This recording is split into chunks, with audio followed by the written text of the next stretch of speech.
একজন সাইকোলজিস্ট হিসেবে আমি শুধুমাত্র কথোপকথনের মাধ্যমে কাজ করি বিষয়টা তা নয়।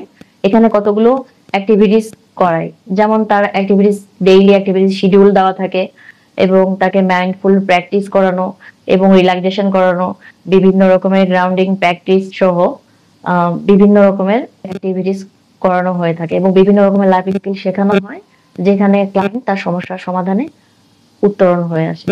ক্লায়েন্ট যেন নিয়মিত সেশনে আসে, সেক্ষেত্রে আমি ক্লায়েন্টকে মোটিভেশন দিয়ে থাকি, সেশনের ধারাবাহিকতার উপরে গুরুত্ব দিয়ে থাকি এবং ক্লায়েন্টকে ছোট ছোট কাজ দিয়ে থাকি এবং সেই সমস্ত কাজের সফলতাগুলো ক্লায়েন্টের সামনে উপস্থাপন করি এবং ক্লায়েন্টের ভিতরে যে পজিটিভ গুণগুলো থাকে সেগুলো অনেক সময় সমস্যার কারণে ক্লায়েন্ট ভুলে যায়, সেগুলো সামনে নিয়ে আসার চেষ্টা করি। এভাবে ধীরে ধীরে ক্লায়েন্টকে মোটিভেট করি।